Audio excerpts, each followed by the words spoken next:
The Standards Organization of Nigeria is advocating strong sanctions for all standard infractions following the collapse of the 21-story building at Gerrard Road. This follows the commencement of an investigation into the materials used for the structure and possible reasons why it might have collapsed. The samples of iron rods, concrete mix, and other materials are already being taken for laboratory tests and analysis.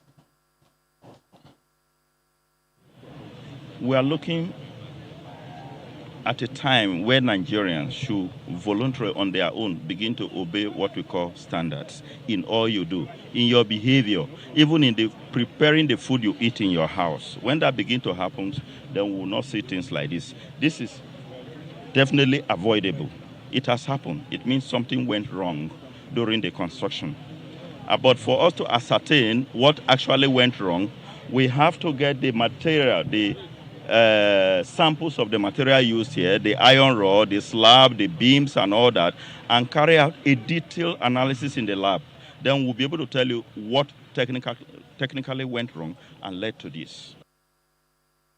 Well, let's join our correspondent, Dari Ido, who's standing by right about now to give us a live situation update from the scene. Over to you, Dari.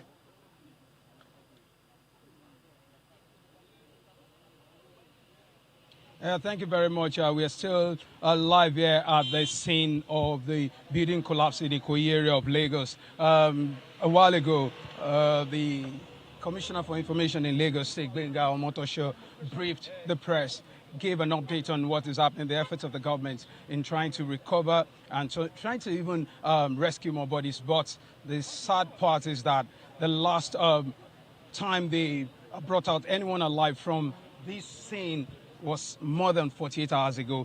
So he said for people who would be checking and identifying bodies, they can go to IDH later by 4 p.m. That's the latest information. That's the highlight of the briefing that we just heard now, because a lot of people have been asking questions. They said they've been here, they haven't seen their loved one. They've been asking questions, going to the information center to say that someone even said to the commissioner that he's very certain that his son is alive, that someone saw his son jump from the building before he collapsed, and when he got to some of the hospitals that they said they took them to, he hasn't found his son.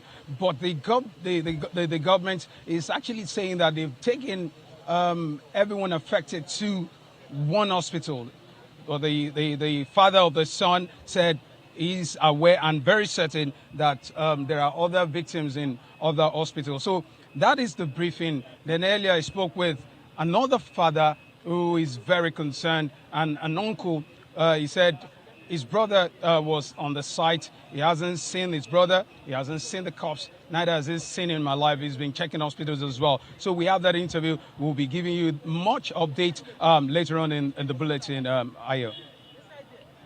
All right, many thanks, Dari Ido, for that situation update from the scene of the collapsed building in Ikoyi area of Lagos.